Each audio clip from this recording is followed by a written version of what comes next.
Well, hello. Welcome to A Mirror Darkly. And this week's topic is about Harry Potter. And full disclosure, I have not read the books. I think I did one or two with my kids, but I have not sat down and actually read all of them. So I've watched the movies, but it's been a while. So my Harry Potter knowledge is rather rusty. We are going to run the show in segments. That seems to be working comfortably for everyone. So I set my timer for about 10 minutes. And at the end of the 10 minutes, that's when I'll bring up your questions and comments. And it seems to make things run more smoothly that way. If you have a show idea, if something comes up and you think, oh, this would be a good topic for a show, put it in the comments and we'll put it into the schedule. It'll probably be next week even. Yes. So I'm glad we're here today. We weren't sure if we were going to be, but we are. And so anyway, so I will start my timer while you start talking. Okay. Today's topic is not as serious perhaps as some of the others we've done, but I enjoy Harry Potter and there are useful things, interesting things to talk about regarding it. Should fill up the time, even though Ruth is perhaps not as up on it as I might be. I have a tendency to read all 7 of the books about once a year. The reason I do it is because I enjoy them. Also, if I feel stressed or anxious or whatever, I find that it's the type of activity I can do and enjoy, and it alleviates that. Where reading something new might not be as... That is, I know what to expect and what it'll do for me, and so it's a comforting thing to do. Sarah Hoyt, I may or may not have mentioned her before. She's a science fiction author. She did a guest blog on my blog a couple years ago. We corresponded back and forth. And I read her blog that she does every day. She lives in Denver. She's probably about Ruth's age. Very young. Yes, very young. Has 2 grown, they're grown now. She had them when she was 5, I'm sure, like yes, me. Probably. Yes. What's interesting about her, she's an award-winning science fiction author. She won the Prometheus Award for Best Libertarian Science Fiction, I think twice. Anyway, if you like science fiction, I'd recommend her. Libertarian science fiction, is that the political yes. thing? Okay, interesting. Although she's not a big L libertarian, she's a small L libertarian. Got it. But okay. Anyway, that would be a topic, is just what are the political parties, where did they come from? Yeah, that might be interesting to do at some point. Yeah, we try to stay away from politics as much as possible. Well, if we talk about it as it's like a history, an objective, historical history thing. I'm going to steal the mouse in case I need it. Okay. Thank you. You're welcome. Sorry. Need 2 of those. Yeah, apparently. Anyway, my point was that she will read sometimes, she talks about this on her blog, she'll read in a similar fashion, although her author of choice is, and his name was Pritchard, is that right? Guy that wrote the Discworld series. And can't help you, because read all the Harry Potter books, haven't even read that. I'm not a science fiction person. Anyway, well, it's a fantasy. Okay. And Harry Potter is fantasy. Yes, too, it is. So it's not science fiction. Okay. Well, I didn't know what you were reading. But if you read science fiction, you'll also tend to enjoy fantasy fiction along with it. Oftentimes, also horror fiction. They kind of all glom together. Well, I enjoy science fiction, but not to sit and read it. So. Yes, I've noticed. Anyway, but she'll read his novels, similar reason, that is, they're light, they're entertaining, they're funny, and so it helps her with stress-related things. Anyway, back to Harry Potter. Harry Potter is a series of 7 novels. The first one was published in 1997. In the United States, it got the unfortunate title Harry Potter and the Sorcerer's Stone, because the publisher didn't think that American audiences would know what the Philosopher's Stone was. And so it creates confusion, and it was a stupid move on the part of the American publisher, because the Philosopher's Stone is not an unknown thing, and coming up with this make-believe thing as opposed to Do you think that might have hurt it some in the Christian community? Because I know some Christians were opposed to Harry Potter. Do you think it was the title that had something to do with that, or not at all? Yeah, well, this was a topic I was wanting to talk about today, okay. so that Well, it's a works. I'm not sure what it is that triggered the backlash against Harry Potter among some Christians. I always found it puzzling. See, I first came across the Harry Potter novels in 1997. Is at the time I belonged to the Science Fiction Book Club, and it was one of the featured selections. It looked intriguing to me, and so I ordered it, and I got it. And so I read it before it became a phenomenon. I thought, well, this is really good, and I enjoyed it. So having read the book, and then having read the other, all the rest of the series as it came out, I was never able to really understand where those Christians who opposed the Harry Potter stories were coming from, because there's nothing in them that's any different than you see in any kind of British fantasy type stories. That is, and what really puzzled me is you'd have Christians that were adamantly opposed to Harry Potter but then embraced Lord of the Rings. And they're both... Or even C.S. Lewis, Lion, the Witch, and the Wardrobe. Yeah, C.S. Lewis, Lion and Witch and the Wardrobe. Again,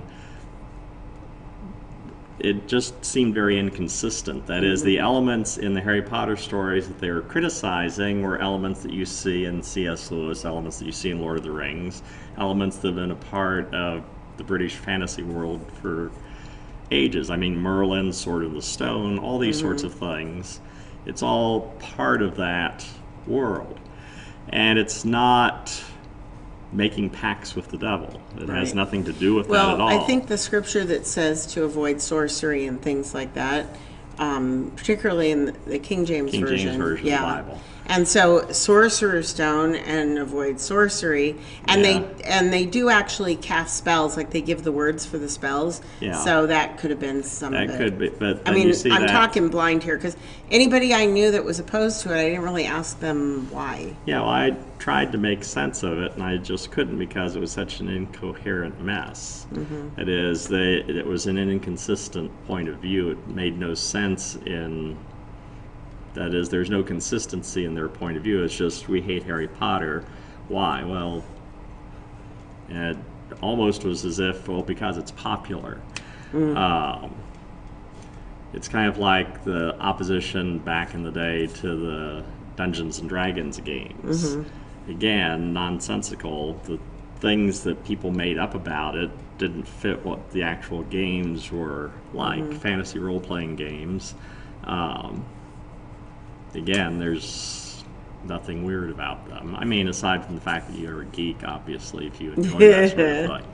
No, because I had always heard negative things about D&D, and my issue with playing D&D is that it's hard to get everybody together, and then when you finally do, it takes forever to get it started. Yeah, and by the very time long. you get really involved, it's like another day, and you need to go home and shower. Yeah, well, they are very long, involved games. Kind of like the games that John and I used to play, the Axis and Allies, those big, complicated war game board games. They're a lot of fun, but they require a considerable amount of time on your part to devote to this. That is, you're going to spend hours and hours and hours just setting up, and then do it running the scenarios. And D&D or any of the other games that are similar to that, you have science fiction themed ones, there's Star Trek themed ones, there's any number of different things. They're great.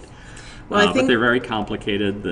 You have to think a lot, pay attention. They're very immersive in that regard, because it requires a lot of thinking. Well, I think that's why online RPGs are so popular, because you can still do that. You can do it in your own time when you have time to do it. There's other people there, and a lot of the stuff is calculated for you. Yeah, you don't have to roll dice and look it look up all and the things, and you don't you have know. somebody else directing things, and Right. telling you, okay, this is what's going on at this point, and there's not as much imagination involved in it then either.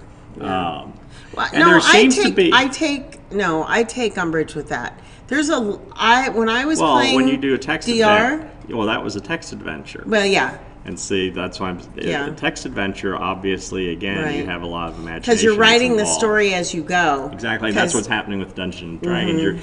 See, this is what's fun about something like Dungeons and Dragons or any of the related role-playing games, is that you are creating a story. You're participating in the story, and the story is happening based upon the decisions and choices that you make.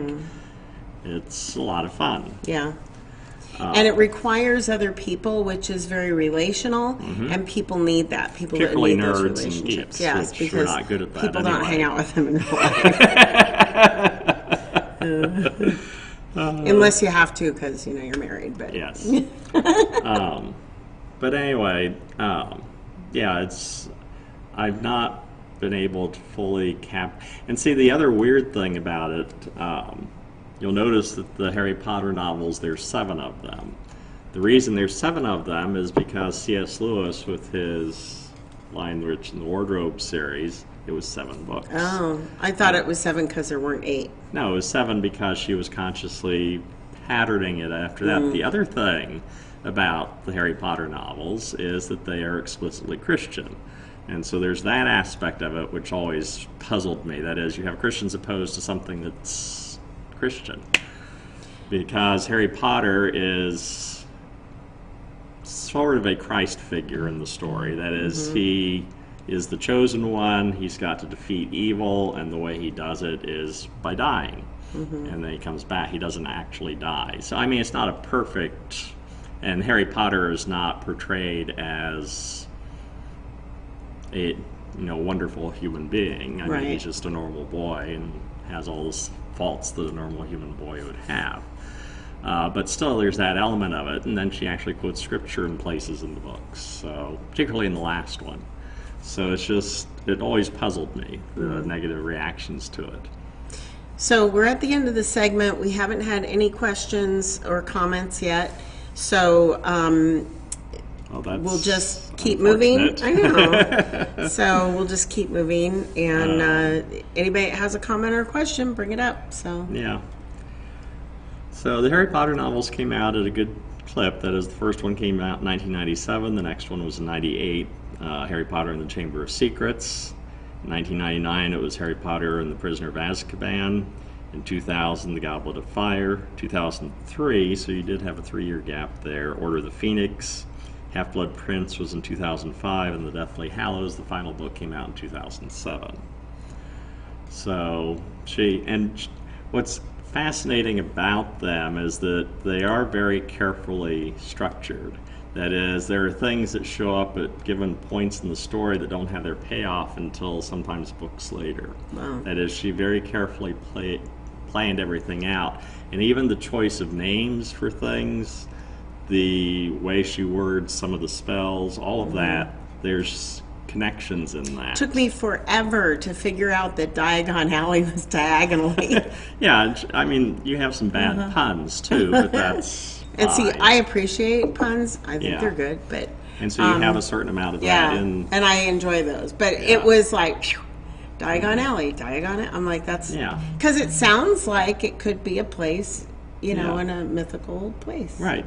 But for instance, some of the really interesting little details that people have noticed over time, and if you are a nerd enough and go into a lot of detail on things, Snape, when he first meets Harry Potter, asks him, what's wormwood and what's this and that, and he doesn't have the answers, of course. The terms that he was using were terms related to Lily. That is, the love of his life, that he regrets all these things that happened, and of course sets up why Harry Potter is in the position he's in. And so it's almost that Snape is apologizing to Harry at that point, neither Harry nor anybody else really realizes that's what he's doing, and that he regrets what has happened. And of course, we don't find out until the last book that Snape isn't the bad guy that we thought he was. He's deeply troubled and a jerk still, but And that's just how some people are. They're deeply troubled and a jerk, but they're not inherently evil. that is, he actually had come to the good side, but it wasn't obvious until But the he was story. the perfect actor for that Yes, part, too. Alan Rickman was Yes. perfect for that story. I was so sad when he died. He was so talented. He had been in so many things. He was funny. He was scary. He made a great evil guy. He's really great in Die Hard, the first movie. And he played Marvin the Robot in Hitchhiker's Guide to the Galaxy. Yep. And so he did comedy. He was just a really good actor. Yeah, he was in, whatchamacallit, Galaxy Quest. Yep. Yeah. Yeah. So just a really good actor and a huge loss to the And J.K. acting world. Rowling actually let Rickman know ahead of time part of the arc of his character, too, which was something that, I mean, keep in mind that when the first movies were coming out, she hadn't finished the book series yet. And she also, the other thing she had to do with the book series, because when you turn books into movies, you're going to have to leave things out, because you can't cram 500-page book into 2 hours of a movie. Right. And so one of the things that you'll notice if you compare the books with the movies are some of the things that were left in because they were necessary for other things later on in the story to make sense. Well, that's an issue that you always hear from people. The movie wasn't as good as the book. Well, it never is, because there's stuff not that as have to be complete as the different, book. right? You have to recognize it's a different medium, right? And so you have to make adjustments accordingly. And there are choices they made that, but overall, I think they did an excellent job of translating it into movies and captured the essence of the books quite well. Right. There are a few off notes here and there, but, for the most part, it's remarkably well done. A really good example of how things can change in a movie. I think it was Sisterhood of the Traveling Pants, but there's a scene in there where in the movie where they're flying in a biplane and they're like barnstorming, and that was not in the book. In the book, it was riding an elephant in a grocery store parking lot.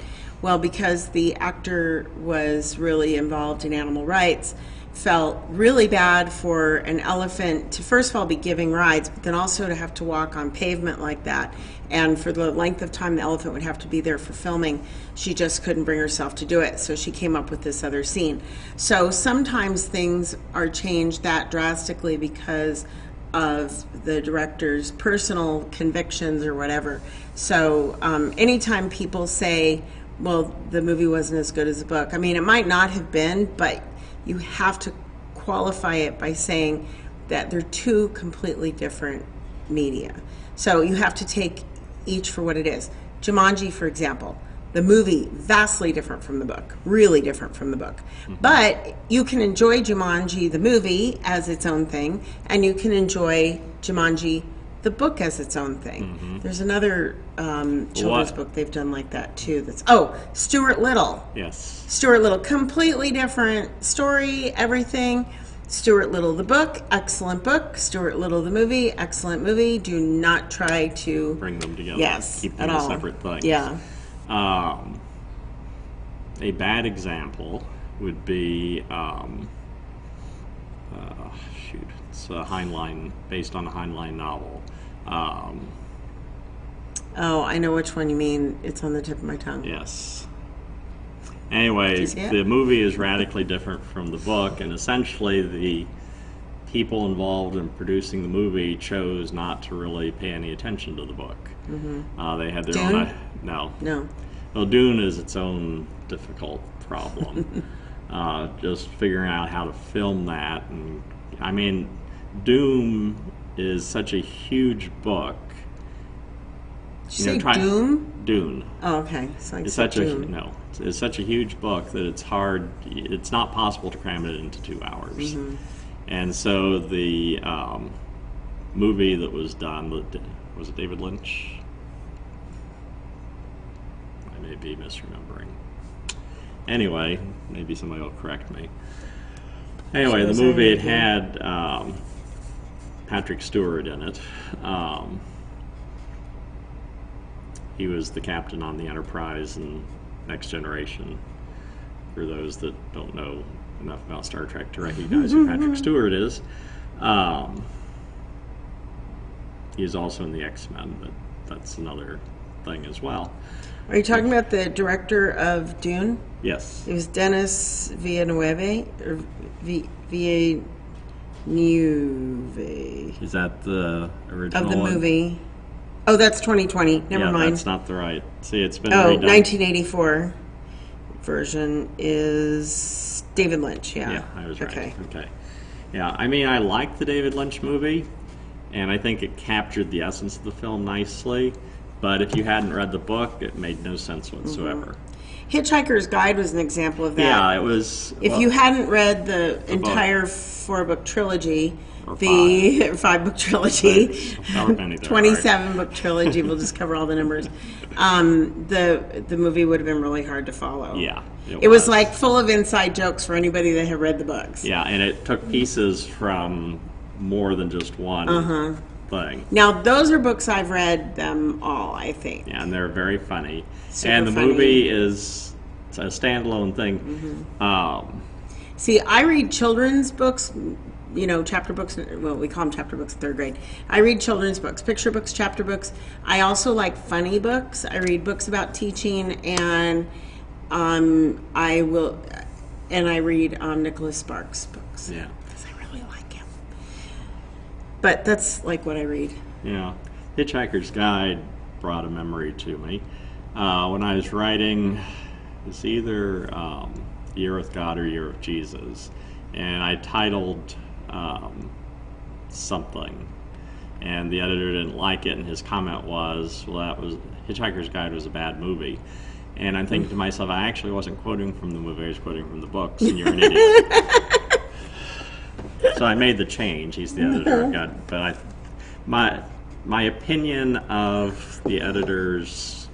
Be nice. We want to get published. Yeah, but I don't know. My experience with secular publishers has been superior to my experience with so-called Christian publishers. Let's just say.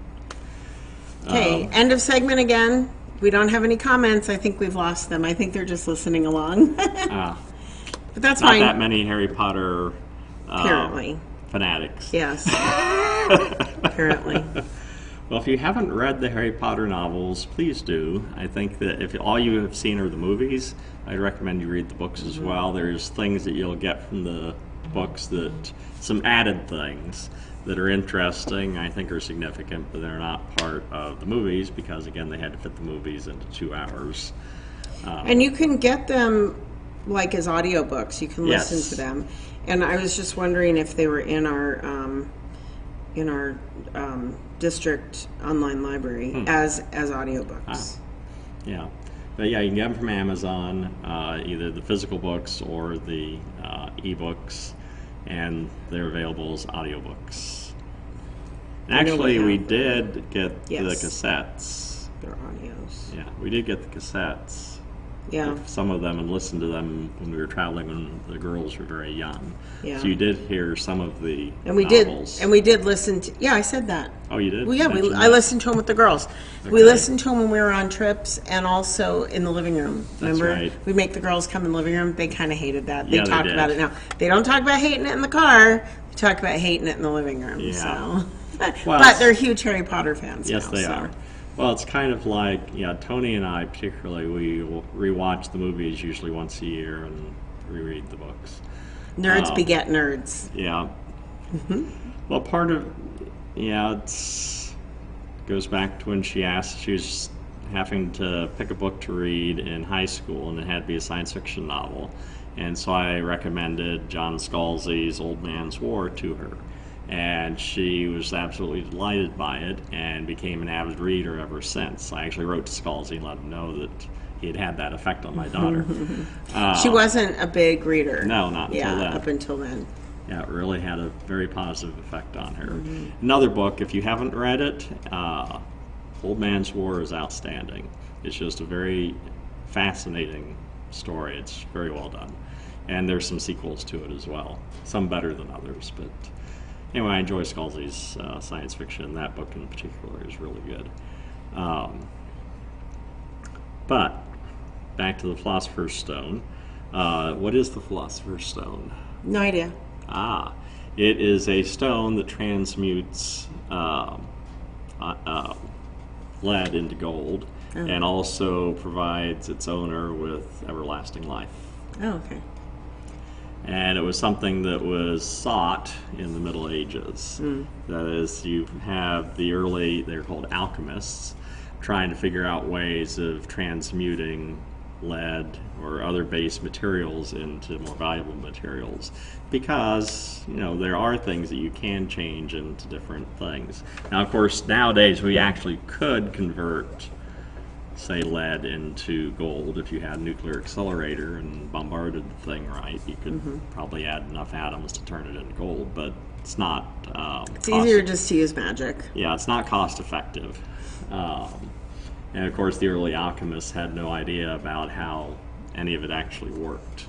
But it did ultimately lead to, in some very roundabout ways, to normal chemistry.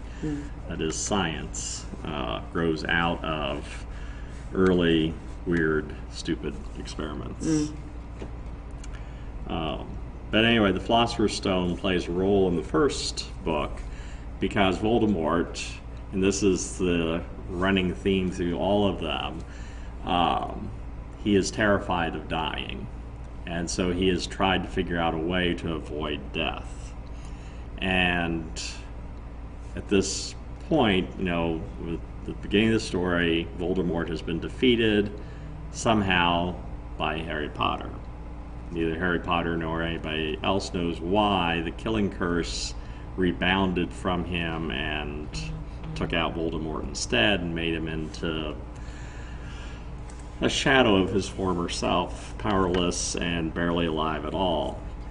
Now, of course, you eventually find out the reason that Voldemort didn't actually die at that point is because he had created Horcruxes, and Harry, of course, became an accidental Horcrux that Voldemort had created in the killing curse attempt. But anyway, Voldemort is trying to regain his powers, and one way of doing that would be to get a hold of the Philosopher's Stone, and there just happens to be one. Dumbledore's friend, Nicholas Flamel, happens to be the sole owner of a Philosopher's Stone. He's 600-some years old at that point in the story. And the stone has been taken and placed in Hogswort as a safer place than Gringotts Bank. And so the story is the attempt of Voldemort to try to steal that, and he's unsuccessful in doing so, and then the stone is destroyed at the end of the story. Of course, then you wonder, well, why didn't Voldemort just try to make one himself? He's supposed to be a powerful wizard, but anyway, he never does. And Maybe he couldn't. This is entirely possible. That is, Nicholas Flamel in 600 some odd years has been the only one that managed to do so. So it could just be that it was... Lost the recipe. Yeah, lost the recipe. And so each of the books brings us through each year of Harry Potter's schooling at Hogwarts School of Wizardry and Magic, where he is being trained to be a functioning wizard, being taught how to do various things. And so hence the 7 years of the books. Although in the last book he actually doesn't go to school because he's in hiding from Voldemort, and he's trying to find the Horcruxes so he can destroy Voldemort. Another interesting aspect of the story, or the books, is the difficulty that J.K. Rowling had in getting them published in the first place. That is, she probably got 20 or 30 rejections before she finally found somebody that was willing to publish them. And there's about 20 or 30 publishers like kicking themselves still to this day. Yeah, but it's the nature of publishing. You cannot predict what's going to hit. That is, there's no way of knowing ahead of time that Harry Potter would become the phenomenon that it is. That is, J.K. Rowling is the first author to ever become a billionaire. And of course, the way she did it is by selling lots and lots of books. This is a side note, but I'm puzzled by why people imagine that billionaires are automatically evil. It's like they fail to reckon with, well, how is it that J.K. Rowling became a billionaire? Did she rip people off? Did she murder people? Did she do bad things? No. She wrote stories that people really liked. And she gets a very tiny percentage of each book that is published. That is, say the book costs $10, and she gets a 10% royalty. It's probably a bit more than that, but the math is easier. So she gets $1 for every book sold. You sell a lot of books, you make a lot of money. Yeah, you don't sell many, you don't make You don't make money. Or is she ripping off the public by selling these things? No. And the same thing with the movies. She gets a percentage of that. Again, fairly small percentage, but when the movies rake in, have millions and millions and millions of people watching them, that's a boatload of money. Plus then selling the licensing to different, like Universal Studios and things like that. I'm sure there was there's a few nickels and dimes. Yeah, I'm sure there. she's getting money from the theme parks, and she's getting money from, the books are still in print, and so she's continuing to get royalties And the thing from those. is that when a publisher gives you an advance, they give you an advance on the first run. If that first run doesn't sell... First print run. That is, they decide, okay, we think we can sell 10,000 copies of this book, so we'll print 10,000 copies. You're getting 10% royalties, so here's $10,000. If they don't sell 10,000 copies, if they don't sell out the print run, that $10,000 is all you'll get. Yeah. You only start getting royalties after they've sold out that first print run, and they go into second printing and third printing and so on. Royalty agreements are a risk on both sides. That is, the publisher is risking a considerable amount of money by choosing to publish your book. That is, there's a lot of people involved in making the book, a lot of salaries to be paid. There's the printing costs or turning them into ebooks, the designing of them, the art, the marketing. All these things add up, plus then the advance that they give you.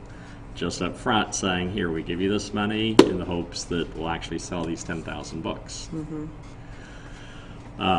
So there were no guarantees when she signed the agreement with her publisher that anything would... Now, how many do you have to sell for it to be a bestseller? The numbers are actually relatively small compared to, say, a TV show. As a TV show that has 2 million viewers is not going to be long for this world. But if you sold 2 million copies of your book, my goodness, How much do you have to sell, though, to get on the bestseller list? I think it's around 20 or 30,000 within the first 2 or 3 months. Oh, it's like at a time limit? Yeah, it's a time limit. And so, for instance, the books that I have sold are written, that have been published, they were books for hire. That is, they came to me and said, here, we'd like you to write this book. We will give you X amount of money for writing the book.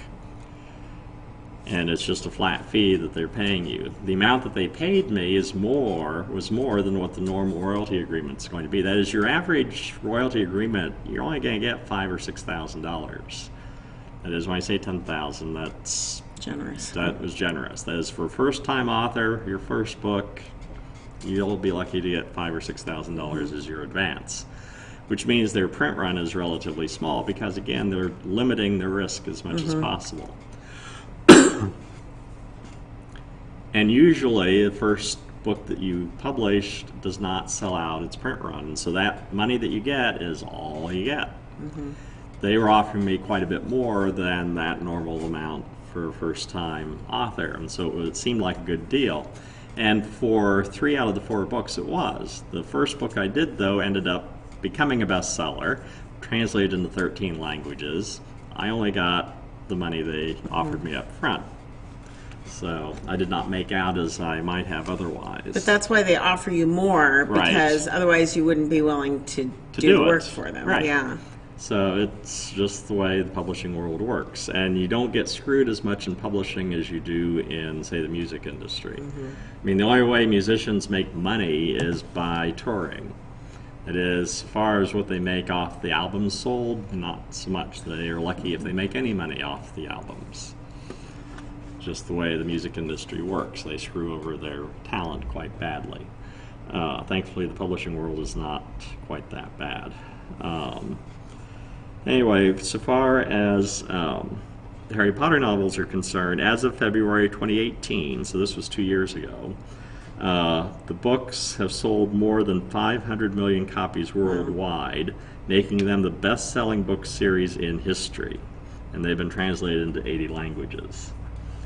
So 500 million copies of the book sold. Of course she's a billionaire now. Right.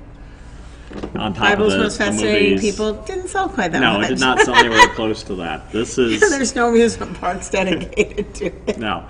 This is best-selling beyond anybody's wildest dreams. Like it'll probably never happen again. It may never happen again. Yeah.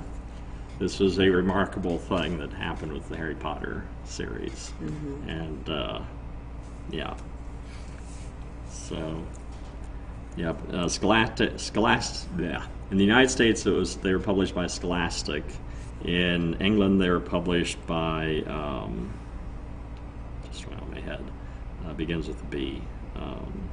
Should have it here somewhere. Bloomsbury. In the United Kingdom. That's a very British sounding name, Bloomsbury. It's Yeah. Madame Bloomsbury, sir. Yes. Well, it's like the Bible's Most Fascinating People. In the United States, it was published by Reader's Digest Association. In England, it was published by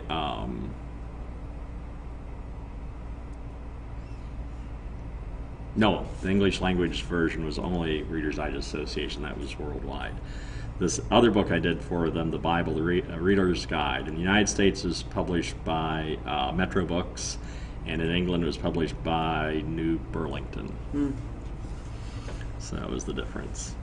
And of course, when the Mrs. Bloomsbury from New Burlington, sir. yeah. What's interesting though is all the different in the should have been a British the British ballet. yeah the British version of my book, the Bible, A Reader's Guide, has British spellings in it. That's the primary difference between the American version and the English version, and the same thing with the Harry Potter novels.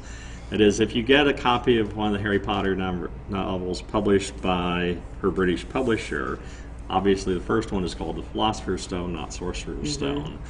But also the spellings are going to be different, and there will be a few more Britishisms that will show up that don't show up in the American. OU and favorite and those Yeah. kinds of things. Yeah, but there will also be some other Britishisms that don't show up in.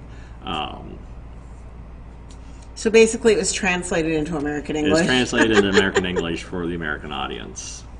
So, and there's that variation, I think, between the movies even. That is, you have a slightly different version of the film for Well, there might be some England. colloquialisms that we wouldn't get. Exactly. Yeah. There are some colloquialisms, and actually, if you're nerdy enough, you can go on the web and find people have actually done all those differences. That's funny. Well, when you have a book that's this popular and has had this much impact, I mean, 500 million copies of the thing sold, and you have people like me that are nerdy, obviously you're going to have a lot of stuff. And this happens with any relatively popular book. You'll find the same thing with, particularly in the science fiction and fantasy realm. That is, Star Trek, Star Wars, I mean, we geek out on all of that stuff. And so the minutia and the details, if you watch Galaxy Quest, and you have them there at the fan gathering, convention, and you have the fans asking the actors obscure questions about something they did on film, you know, however many years ago. Yeah. They have no clue. Yeah. So it's just, yeah. It's a different. So the pen that you used in Act 2 of the movie, Yeah, whatever. what color was the pen? Blue? Yes. And also in Galaxy Quest, you have this one guy that's made an entire map with the interior of the spaceship, which is useful for the story, but again, that's what nerds do. Yeah. You can find... They don't have girlfriends or lives, so... Regarding Star Trek, I have a manual that shows, all the details about the Enterprise. It's a technical manual. He's lucky he's married. I've got books that talk about the bloopers and mistakes and continuity errors between different elements in each of the different episodes of Next Generation or the original series. There are the making of Star Trek, the making of Star Wars. I mean, the making of the Trouble with Tribbles. That is, the author of that, David Gerrold, who's a science fiction author in his own right, did the Trouble with Tribbles episode in the original series, original Star Trek series, and he wrote a whole book on the making of that episode because he was involved in it. And so he's telling the whole story of everything that was involved and the choices they made and why they did it. It's stuff that most people couldn't care less about, obviously. Well, and somebody does. Yeah, well, I've read the book. I've got a copy of it. Somebody, you. There's also making of 2001: A Space Odyssey. Yeah, not a book I would read. Probably not. And I there'd be didn't similar enjoy things that for the movie. Avengers, comic books. I mean, if you watch Big Bang Theory, the reason it was therapy for her is because she could identify so well. He's Sheldon. And she's Penny. No, I'm not that dumb. Penny No. was really dumb at the beginning. That's true. Yeah. Yeah. And I'm not that pretty. But he's definitely Sheldon. He would be teaching class at night, and I'd be home with the girls, and so I would watch. Well, sometimes I would watch it when he wasn't there. Sometimes I'd wait till he'd get home, but I would be like, we'd be walking the dog and be like, oh my gosh, you have to watch tonight's episode of Big Bang before we go to bed because it's really good. And so we would rewatch it, like the Star Trek episode 1. Yes. So, okay, so we're walking the dog and I go, you'll like tonight's episode because they have an argument about which movie is worse, Star Trek the movie or Star Trek 5. And he starts in on and I go, that is exactly what they talked about. Yes. So, yeah. It's a well-known discussion. We would that is, watch which of it. these are the worst film? And Star Trek 1 is the worst. It was so bad. Star Trek 1 was so bad that my parents refused to see any of the other movies because they thought, well, this thing was a dog.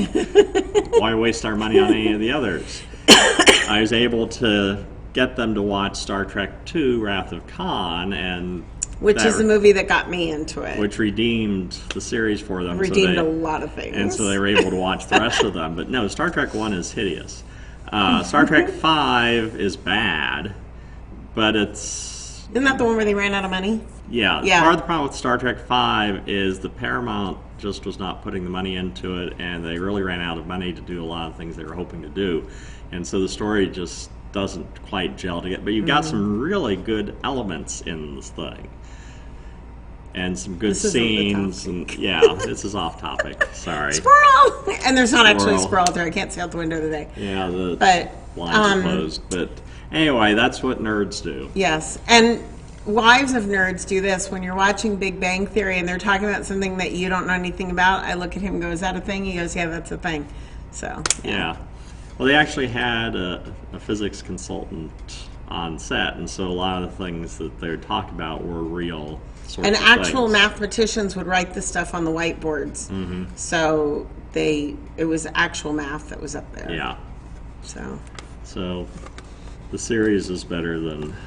hence why I don't do higher math. Once I found out they were irrational numbers, I was like, okay, I'm done. Math is irrational enough. negative numbers weren't enough. And imaginary numbers. Yes.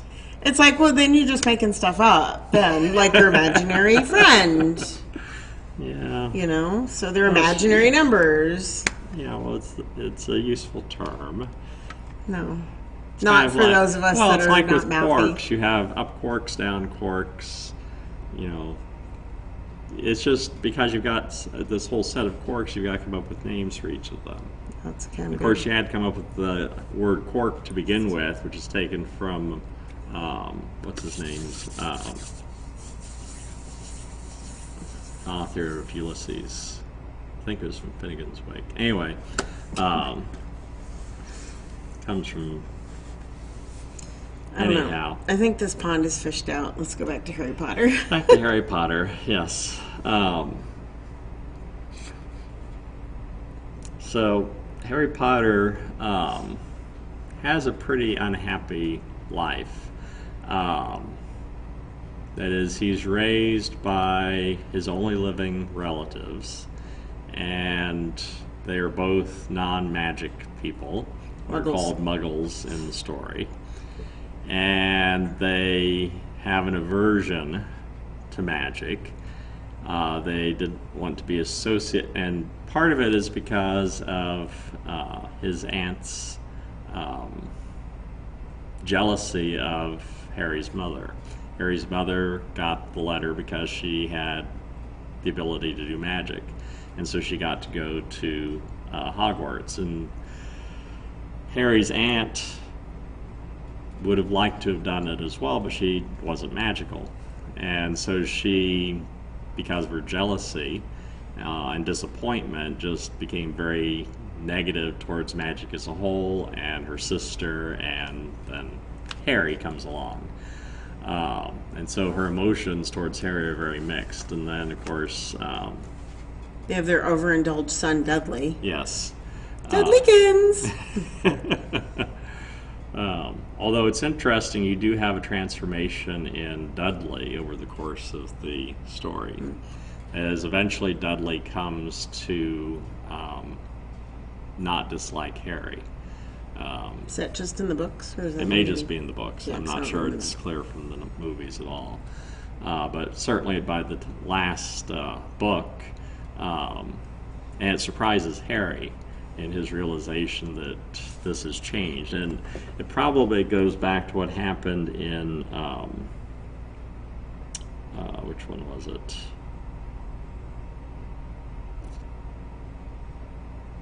Anyway, the one where you have, what's her name? The horrible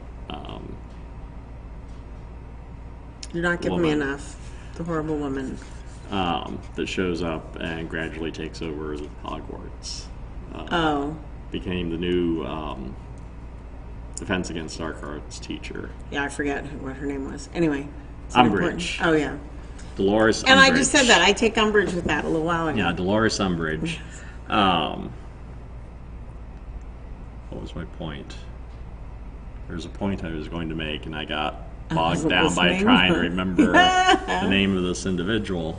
Well, you're talking about Dudley's transformation. Oh, There we go. yes. At the was beginning of that story, Dementors end up at Privet Drive, and Dudley is attacked by one of the Dementors, and Harry saves his life by sending a Patronus to chase them off.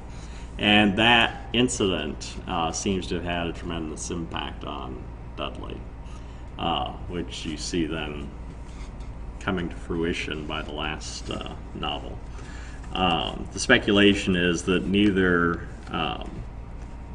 that Dudley and Harry Potter in adulthood were at least civil with each other.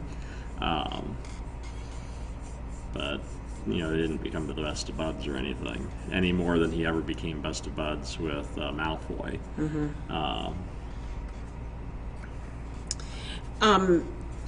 I was surprised. Well, this is kind of a spoiler alert, but if you haven't read the books or seen the movies by They've been now, out since 2007, yeah, so it's not our fault. Yeah, so I'm not taking the blame for this.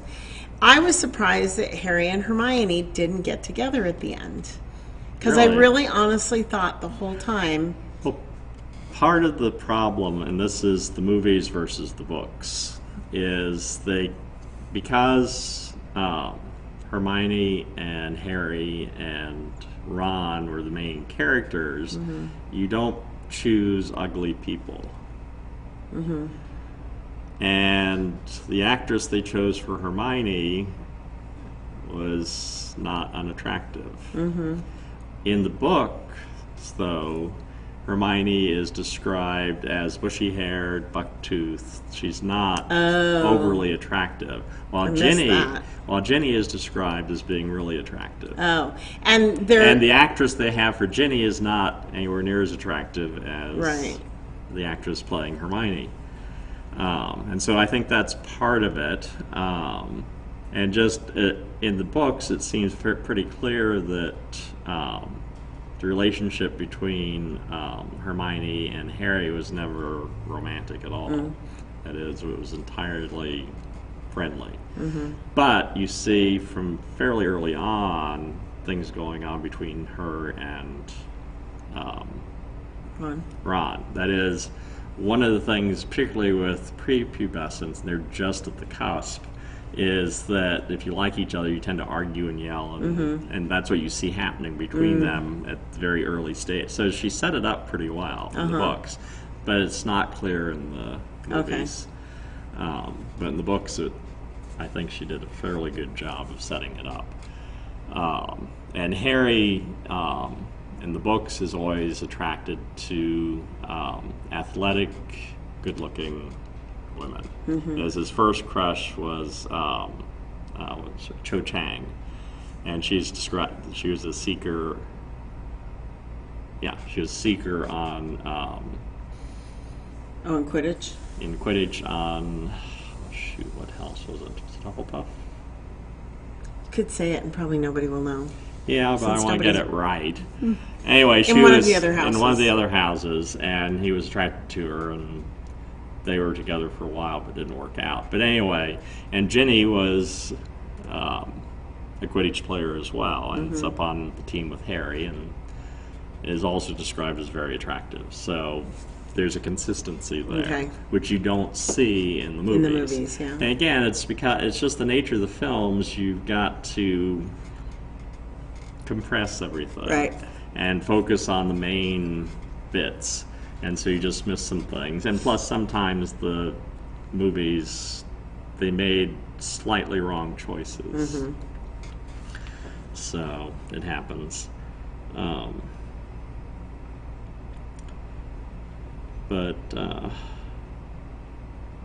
Yeah. So, and the other thing, too, they chose for Neville. They did a pretty good job with the child actor they chose for Neville. Unfortunately, from the standpoint of the movie makers, the actor ended up growing up to be really handsome, and so that created some difficulties with how things went. And of course, then you look at, say, Looney Lovegood, and you think, well, who should she have been with? And you see some indications of interest between Neville and her. But you just never know. And of course, Harry liked her so far as he thought she was a nice person, interesting, but again, no romantic interest there. That's funny that Neville Longbottom grew to be really super handsome. Yeah, that is, if you see his picture as an adult now, he's not a dumpy-looking little... The other thing, too, that the movies alter is Neville plays more of a role in Philosopher's Stone than what you see in the movie version. And there's some other things that just, they wouldn't fit into the story very well. Well, the other thing, too, Dudley has friends, and you don't really see much in the way Goodness. Dudley's friends in the book. Take a drink of your coffee, please. He does not have COVID. No, I don't. He just... Well, there's a lot of smoke in the air. Yeah, so. the smoke is quite bad. For those of you that are not in Southern California, the air quality... Or anywhere in California. Yeah, pretty much anywhere in California, breathing is not something that's pleasant to do. Yes. Ruth keeps waking up with headaches from the smoke. Thankfully, I haven't done that. But ooh, he is handsome. I told ya. Yeah. See? So, Yeah. yeah, and so that became an issue as everybody's getting older. Yeah. And see, like with the actress that plays Hermione, in the first movie, her hair is all bushy, but it ends up not staying that way, and she becomes less and less bushy bucktooth sort of person. So it just didn't. But you can't predict that sort of thing. Right. How children look versus how their adult selves look, no way of knowing for sure. Well, let's see. In 2016, the total value of the Harry Potter franchise was estimated at $25 billion, Wow. making Harry Potter one of the highest grossing media franchises of all time. So, best-selling books, I think third highest grossing film series, Merchandise. the theme parks. You've got two, well, actually more than one. You've got the two here in the U.S., and I think they've got some at other parts of the world as well. So, yeah, it's just a money-making machine. Yes. Someday I would like to go to the Universal in Florida. Yeah, it's because supposed to be a theirs little is bit more way extensive. better. Well, they've got more land to work with. Yes. That's the problem with California theme parks, is that they're kind of landlocked. Yeah. It makes it hard to expand. While Florida was built in a swamp. Somebody sold them some swampland. Yep. It's worked out well. Yeah. Yeah, there's a studio tour in London that opened in 2012. And then you've got the Universal Parks and Resorts amusement parks around the world that have the Harry Potter, World of Harry Potter, Wizarding World of Harry Potter, where you can buy stuff. So, Like butterbeer. It is the bomb. Yes, I it is love very good. butterbeer. yes. And so, And again, you can have adult beverages added to it. Yeah, J.K. Rowling was involved in coming up with the recipe for that. So, because she had in her mind what it would taste like, and so that's what they created. One of the things I find a little puzzling is how J.K. Rowling will get criticized for expanding on the world that she created. She's the author; she can do what she wants. I know, right? She's not dead yet, so she can keep trying to do. It's like George Lucas, redoing things in Star Wars. Well, he created the thing.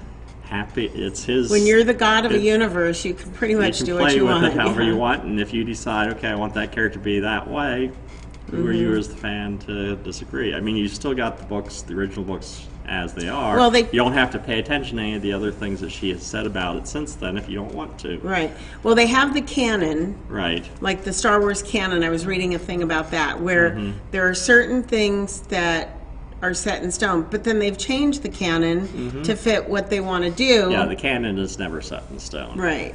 It And not always in a changes. philosopher's stone either. No, but So- but for any of these sorts of things, as long as the authors are still alive, and even after they're gone, then it becomes part of the culture. And so, if you like Sherlock Holmes, how many variations and varieties of Sherlock Holmes stories have been created based on the character that Arthur Conan Doyle came up with and tried to kill off because he got tired of it?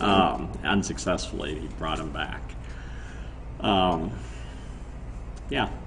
And so Harry Potter is, it's hard to predict for sure how enduring given things are going to be. But you look at Star Trek, came out in 1966. What were the odds that it would have endured? And yet it has. And there have been so many iterations of it that now it's even on streaming services like Star Trek Discovery and Picard and all that stuff. Yes, so. there's a new cartoon series version. Yeah. It's supposed to be pretty funny. Yeah. Yeah, we'll see. I wasn't too excited when they came out with the animated Star Wars stuff, so. Yeah, I don't know. We'll see. So. I'm a little bit of an originalist when it comes to things like that. Like, I'm willing to expand into more movies. Yeah. I mean, he had a plan to do 9 movies. Yeah. Anyway, so. In comic books, it's even worse. That is, you look at like Superman, and you've got so many things that yeah, it's just gone off all sorts of different directions. X-Men, any of them, the Yeah. Avengers. Smallville was fabulous. Yeah, Yeah. you just get all these different weird things, and what's canon? Well, there really isn't anymore. It's pretty much whatever anybody decides they want to do. It's what will sell, what will It's make what money. will sell. Yeah. If you try to find what you end up with some of the comic book series, you just, okay, this is an alternate universe. It's like with the new Star Trek movies. It was an alternate universe. Yeah. You had the original universe, and then you've got this alternate one. So, anyway, we're out of time. It's 5 o'clock. Yes. We're way out of time. Yes. So anyway, so we want to thank you guys for listening. We will be back next Saturday at 4. And I guess we'll do where the major political parties came from. We can do it next week. I was planning on doing what it means to be living in what's called a romantic period. Oh, of let's do history. that one, then we'll do the political parties after Okay. that. Okay. That sounds good. Civilization shifts back and forth between being rationalist and romantic not in the sense of Flowers and candles and hugging and kissing, but romance in the sense of non-rational, that is, Feelings. emotion-driven feelings. Right. And so pendulum kind of goes back and forth between these two extremes, and we are living very much in a romantic period of time in history. What does that mean? What's the difference between that and, say, a more reasoned And how does period that of have an history? impact on world Everything. events and science and all that? Yes. Okay, so I will say, though, that the following weekend is Labor Day weekend. Yeah, So- Labor Day weekend, we probably won't do this. Yeah, no, we won't, because No, we won't we be won't. here. We won't be here. Don't say Yeah. probably, we won't. We won't. Plus, it's a holiday. Yeah. Let's see. So next week is the 29th, so we will do the romantic age thing. And then the 5th, there's no show. Oops. And then, so on the 12th, we'll do where the political parties come from, Okay. the major political parties. Right. Okay. Well, we can do all of them. Well, probably not all of them. Yeah. There's too many. Yeah, so Well, Democrat, Republican, Libertarian, we can Well, do there's those Green three. Party. There's Peace and Free. There's a lot. Let's do the big ones. Okay. Okay, so people can Anyway. read about the smaller ones if they want. So, and Pat, what was his name? The guy that kept running for president. Oh, Pat Paulson. Yeah, Pat Paulson, the comedian. So Okay. he's dead now, but I'm sure you could still vote for him. So Yeah. if you like. So anyway, we'll Okay. see you guys next week. Lord willing, and the creek don't rise. Yep.